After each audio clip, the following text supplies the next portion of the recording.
Hey everybody, it's me, it's Thor. Welcome to all the new viewers of the program, and welcome back to those who've been hanging out already.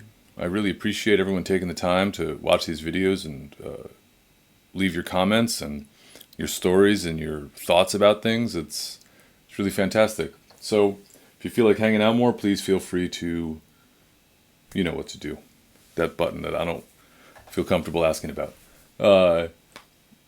Last week I told a story about how I got my beloved Guild T100, and I thought I would share another story about how I got this Telecaster here.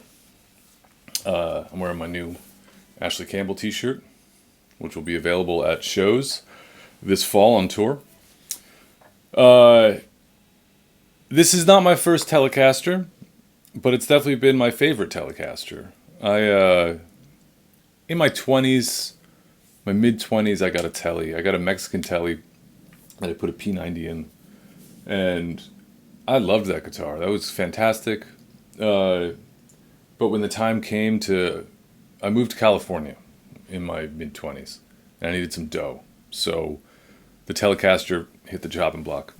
And I drove cross country. I moved to California. And then I got another Telecaster, which I played the ever-living hell out of about 10 years ago, maybe a little less than 10 years ago. I got a Squier Classic Vibe, because at that point, 99.5% of all the gigs I did I played in Stefan Rembel's band, doing Django music and Stefan's original music. So I played this guitar basically for everything. And I had a really great Epiphone Casino that I loved that now is in possession, or a good friend of mine has possession of it. And so I needed a Tele because I wanted a Tele. And that's really what it came down to. I'd started doing some playing with my friend Meg Farrell. She goes by Sweet Meg.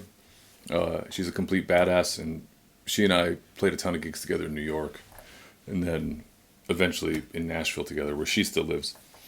So I wanted to get a Telecaster. And honestly, I was still mostly playing jazz, but a Telecaster appealed to me. I had, not long before that, discovered Jim Campolongo, who is still one of my ultimate favorites. He's just the master of using this to taking everything out of it that it can give.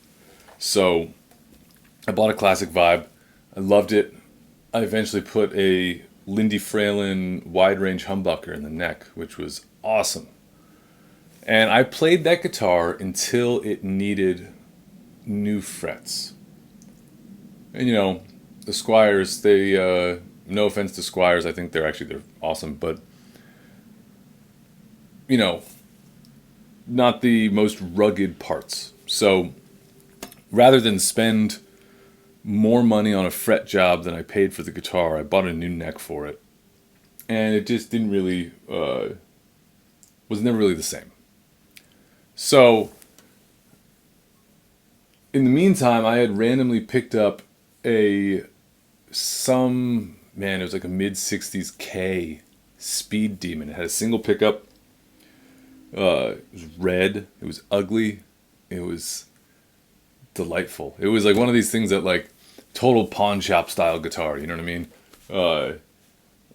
And it was groovy, but I didn't really end up using it for anything. And I walked into my buddy's shop, once again, the shop that I've referenced a bunch of times, Love of Fuzz in Troy, New York. And he had a 70s Fernandez Tele that was pretty killer. And it had the option of doing a top loader bridge, but I never did that. And so I traded straight up the K for the Fernandez. And I played the hell out of the Fernandez, and I loved it. I think that's what... I went to Nashville. This is during the pandemic. And I went to Nashville to make a record with Sweet Meg, and I think it was the Fernandez I brought. Yeah, it was. And so I had the Fernandez.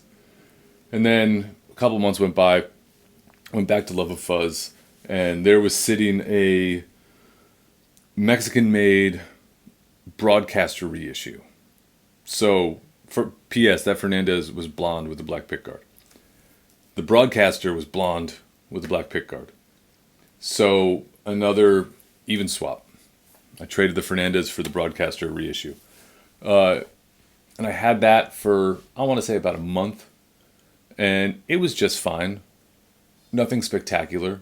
And then my buddy TJ, who owns Love of Fuzz, called me up and he told me that this had come in. And this is a parts thing. So it's a Fender road worn body and a USA custom shop neck. So the neck on its own is worth more than you could sell the guitar for.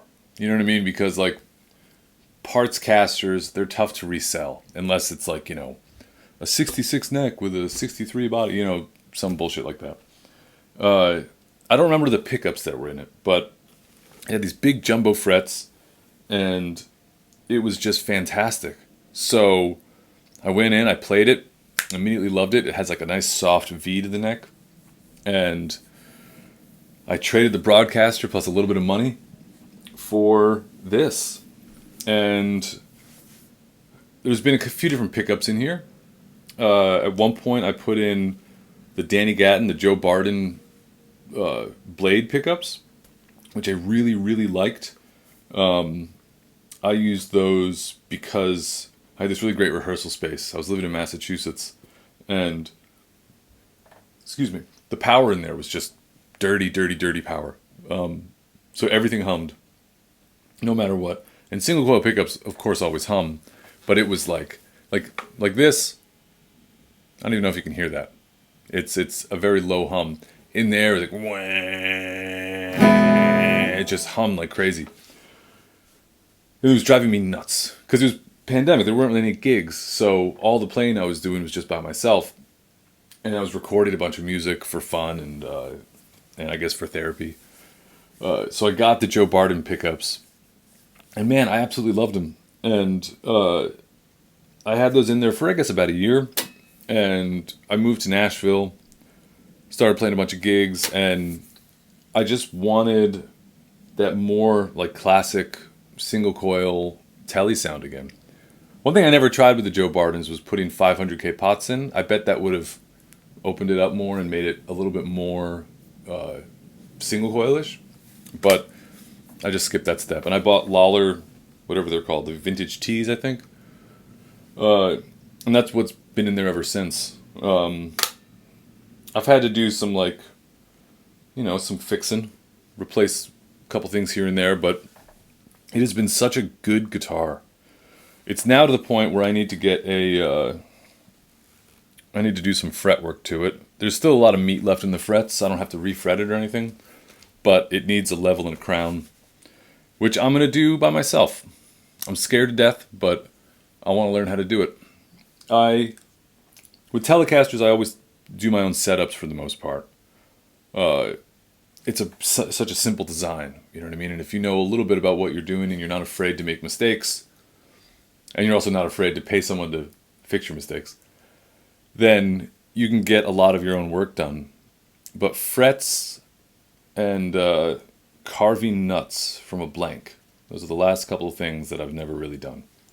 So I will keep you posted about how that goes. I've still got a little while. I've got a break between gigs starting next week, so that'll be a good time to give it a try.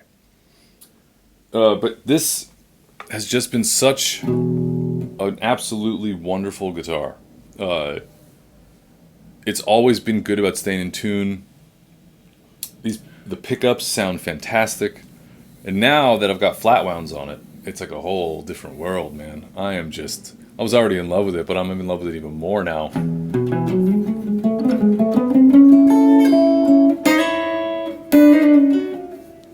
Except that was terrible.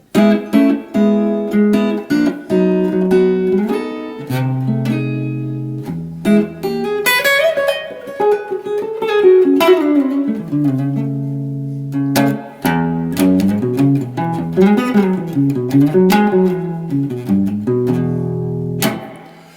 a good guitar. Tell me about your favorite guitars. You tell me about your favorite guitars. This is definitely in a contender for one of my favorite guitars I've ever had.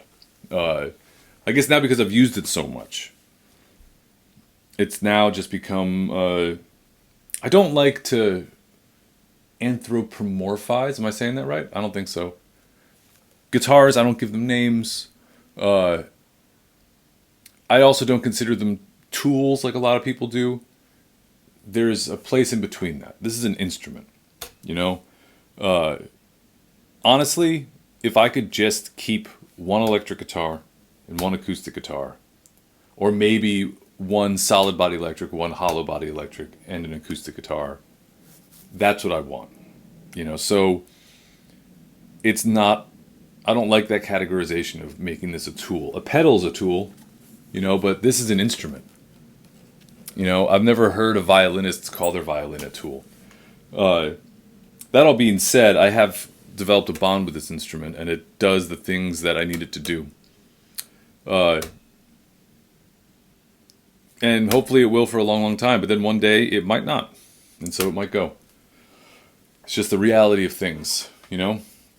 If you don't like your job, you quit it. You know? Anyway, that was a little ranty. Again, thanks for tuning in with everything. Taking the weekend off of making videos, so maybe some shorts, but none of these talking videos, because frankly, I don't have time this weekend.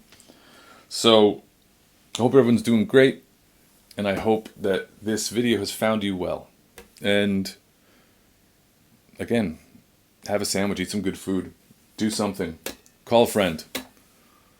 See you next time.